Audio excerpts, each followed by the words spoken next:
స్నేహితుల దినోత్సవం సందర్భంగా ఆంధ్రప్రదేశ్కు సంబంధించిన రాజకీయ పార్టీల నేతలకు ప్రధాని మోదీతో ఉన్న స్నేహం గురించి మాట్లాడదాం. ప్రధాని మోదీ నిన్న ఆంధ్రప్రదేశ్కి వచ్చారు. భోగాపురంలోని ఇంటర్నేషనల్ ఎయిర్పోర్ట్ ని ఆయన ప్రారంభించారు.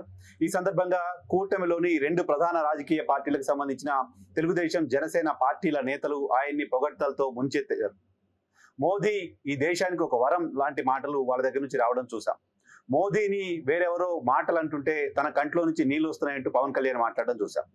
ఆంధ్రప్రదేశ్లో కాంగ్రెస్ పార్టీ కావచ్చు, కమ్యూనిస్టులు కావచ్చు, ఆంధ్రప్రదేశ్ సంబంధించిన పార్టీలపైన చేసే విమర్శ ఆంధ్రప్రదేశ్లో బీజేపీ అంటే బాబు, జగన్, పవన్ అని.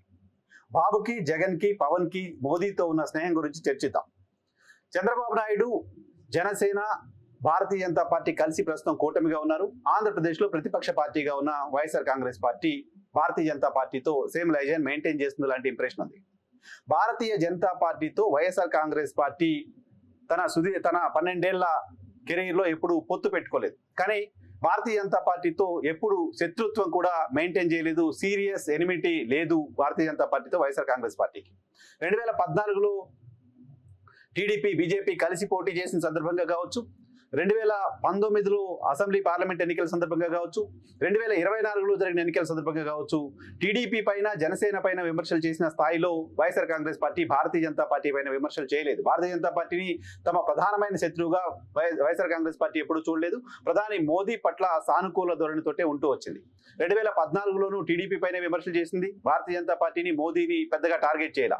మోదీ పైన వ్యక్తిగత విమర్శలకు కూడా వైఎస్ఆర్ కాంగ్రెస్ పార్టీ వెళ్ళలేదు. మోదీని గతంలో ఒక నరరూప రాక్షసుడిగా మాట్లాడిన వాళ్ళు, మోదీ గుజరాత్ అల్లర్లకు కారణమని భావించిన వాళ్ళు, ఆయన పైన విమర్శలు చేసిన స్థాయిలో వైఎస్ఆర్ కాంగ్రెస్ పార్టీ విమర్శలు చేయలేదు. మోదీ పట్ల కొంత సానుకూలంగానే తమ కేవలం రాజకీయ ప్రత్యర్థి అనే భాషలో మాత్రమే విమర్శలు చేస్తూ వచ్చింది. కానీ 2019 ఎన్నికల సమయానికి వచ్చేసరికి మోదీ నుంచి టీడీపీ బయటకు వచ్చిన సందర్భంలో కూడా మోదీ కారణంగా ఆంధ్రప్రదేశ్ రాష్ట్రానికి ప్రత్యేక హోదా రాలేదు అంటూ భారతీయ జనతా పార్టీ టార్గెట్ గా ఆంధ్రప్రదేశ్లో ఎన్నికలు జరిగిన సందర్భంగా కూడా వైఎస్ఆర్ కాంగ్రెస్ పార్టీ మోదీని పెద్దగా టార్గెట్ చేయడం కనపడలేదు. సో 2024లో మళ్ళీ మోదీ నేతృత్వంలో చంద్రబాబు, జనసేన కలిసి పోటీ చేసిన సందర్భంగా కూడా పెద్దగా విమర్శలు చేయడం కనపడలేదు. ఒక తెలియని రహస్య స్నేహాన్ని అనాలా, లేకపోతే అందరికీ తెలిసిన స్నేహాన్ని వైఎస్ఆర్ కాంగ్రెస్ పార్టీ మోదీతో కంటిన్యూ చేస్తూ వచ్చింది. నేరుగా పొత్తు పెట్టుకోకపోయినప్పటికీ కొన్ని బిల్స్ కు మద్దతు ఇవ్వడం ద్వారా కావచ్చు, నేరుగా ప్రత్యర్థిగా ఎన్నికల్లో ప్రత్యర్థిగా ఉన్న సమయంలో కూడా రాజకీయపరమైన విమర్శలుగా పరిమితమైన తప్ప పూర్తిగా శత్రువుగా ఆయన అటాక్ చేసిన పద్ధతిలో వైసీపీ ఎప్పుడు పనిచేయలేదు. ఆ కారణంగానే భారతీయ జనతా పార్టీ కూడా, మోదీ కూడా జగన్మోహన్ రెడ్డి పైన, వైఎస్ఆర్ కాంగ్రెస్ పార్టీ పైన ప్రేమని, స్నేహాన్ని రహస్యంగానైనా ఓపెన్ గానైనా ప్రదర్శిస్తూ వచ్చారు.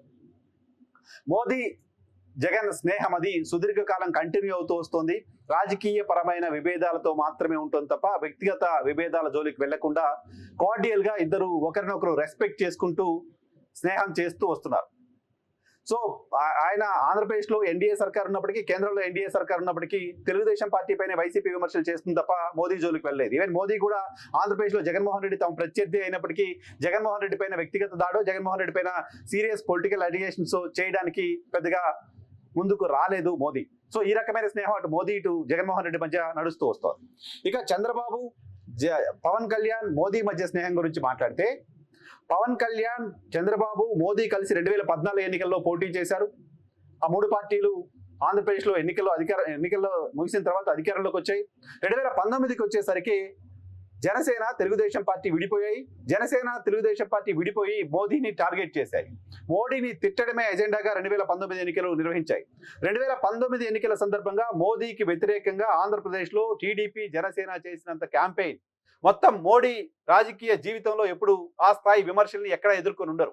గుజరాత్ మారణ హోమం సందర్భంగా కూడా ఫేస్ చేయనని రాజకీయ విమర్శల్ని ఆంధ్రప్రదేశ్లో నరేంద్ర మోదీ ఫేస్ చేశారు. ఆంధ్రప్రదేశ్లో నరేంద్ర మోదీ పైన ఆ స్థాయిలో విమర్శలు చేసింది తెలుగుదేశం పార్టీ ప్రధానంగా. పాచిపోయిన లడ్డూలు ఇస్తారా అంటూ పవన్ కళ్యాణ్, ఆంధ్రప్రదేశ్కు ద్రోహం చేశారంటూ పవన్ కళ్యాణ్ కమ్యూనిస్టులతో కలిసి, మాయావతితో కలిసి నరేంద్ర మోదీ టార్గెట్ గా విమర్శలు చేస్తూ వచ్చారు. అదే సమయంలో తెలుగుదేశం పార్టీ నరేంద్ర మోదీకి వ్యతిరేకంగా దేశవ్యాప్తంగా ఉద్యమం చేసిన తరహాలో బిహేవ్ చేసింది. తెలంగాణలో కాంగ్రెస్తో పొత్తు పెట్టుకుని మరి భారతీయ జనతా పార్టీని వ్యతిరేకించింది. ఢిల్లీకి వెళ్ళి అన్ని రాజకీయ పార్టీలతో కలిసి నరేంద్ర మోదీకి వ్యతిరేకంగా మేము పోరాటం చేస్తున్నామంటూ చెప్పింది. ఇతర రాజకీయ పార్టీలతో కలుపుకొని మోదీని దింపే వరకు మేము విశ్రమించమంటూ చంద్రబాబు నాయుడు మాట్లాడడం చూసాం. పక్కనే కర్ణాటకలో అసెంబ్లీ ఎన్నికలు జరుగుతుంటే తెలుగుదేశం పార్టీ అక్కడికి వెళ్ళి కర్ణాటకలో బీజేపీని ఓడించండి అంటూ క్యాంపెయిన్ చేయడం చూసాం. నరేంద్ర మోదీ వ్యక్తిగత జీవితం పైన కూడా విమర్శలు చేసే స్థాయికి తెలుగుదేశం పార్టీ వెళ్ళిపోయింది. 14లో మొదలైన స్నేహం 19లో శత్రుత్వంగా మారిపోయి ఒకరినొకరు పర్సనల్ గా అటాక్ చేసుకునే స్థాయి వరకు వెళ్ళింది.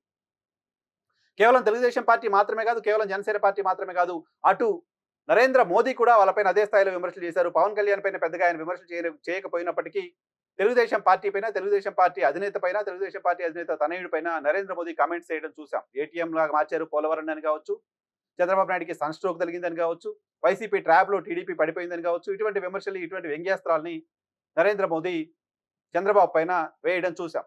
సో అప్పటికి ఫ్రెండ్షిప్ బ్రేక్ అయింది. వైసీపీతో 12 ఏళ్లుగా ఫ్రెండ్షిప్ కంటిన్యూ అవుతోంది. టీడీపీతో 2014లో నరేంద్ర మోదీకి టీడీపీకి మొదలైన ఫ్రెండ్షిప్ 19లో బ్రేక్ అయింది. బ్రేక్ అయిన సందర్భంగా బద్ద శత్రువులుగా మారిపోయారు. పర్సనల్ ఎలిగేషన్ చేసుకునే స్థాయికి వెళ్ళిపోయారు.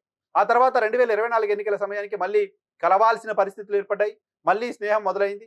మళ్ళీ స్నేహం మొదలైన తర్వాత 2 చోట్ల అధికారంలోకి వచ్చిన తర్వాత కేంద్రంలో, రాష్ట్రంలో ఇప్పుడు ఇక ఆ స్నేహాన్ని వదులుకునే ఆలోచన తమకు లేదు అని చెప్పుకునే ప్రయత్నంలో భాగంగా ఆయన పైన పొగడ్తల వర్షం కురిపిస్తున్నాయి జనసేన, టీడీపీ. మాకు మీకంటే మిత్రులు ఎవరు లేరు, మీకు అందరికంటే మేమే మంచి మిత్రులం అని చెప్పుకునే ప్రయత్నం, అని చెప్పడానికి సంబంధించి వచ్చిన ప్రతి అవకాశాన్ని వాడుకునే ప్రయత్నం చేస్తున్నాయి. గతంలో నరేంద్ర మోదీ పైన చేసిన విమర్శలన్నింటినీ మర్చిపోయి ఈగోని చంపుకొని నరేంద్ర మోదీని కలిశానని మాట్లాడిన చంద్రబాబు నాయుడు గారు కూడా ఇప్పుడు ఈగోని పక్కన పెట్టి భవిష్యత్తు కోసమో, భవిష్యత్తు అవసరాల కోసమో తెలియదు కానీ మోదీని పొగడమే లక్ష్యంగా, మోదీని పొగడమే ఎజెండాగా పనిచేస్తూ వచ్చారు. మోదీని పొగడమే తమ ముందున్న ప్రధానమైన బాధ్యత అనేది చంద్రబాబు నాయుడు గారికి సంబంధించిన ఆలోచనగా కనపడుతుంది. దానిలో భాగంగానే స్నేహాన్ని కంటిన్యూ చేయడం కోసం, మీకు అందరికంటే నేనే మంచి మిత్రుడు అని చెప్పడం కోసం ఆయన పొగడ్తల వర్షం కురిపిస్తున్నారు. మోదీ స్నేహాన్ని వదులుకునే ఆలోచనే మాకు లేదు అని చెప్పే ప్రయత్నం చేస్తూ వస్తున్నారు. మోదీ స్నేహం తమకెంత అవసరమో ప్రతి వేదిక పైన చెప్పే ప్రయత్నం చేస్తూ వస్తున్నారు. అదే సమయంలో జగన్మోహన్ రెడ్డితో స్నేహం చేయడం, మీరు స్నేహం చేయడం మాకు ఇష్టం లేదు లాంటి ఒక ఇంప్రెషన్ కూడా ఇస్తూ వస్తున్నారు. ఆ ఇంప్రెషన్ ఇచ్చే ప్రయత్నంలో భాగంగా మోదీని ఇంప్రెస్ చేయడం కోసం తెగ తాపత్రయపడిపోతున్నారు టీడీపీ కావచ్చు, జనసేన కావచ్చు. సో భారతీయ జనతా పార్టీ వ్యూహాత్మకంగానే ముగ్గురితో స్నేహం చేస్తోంది.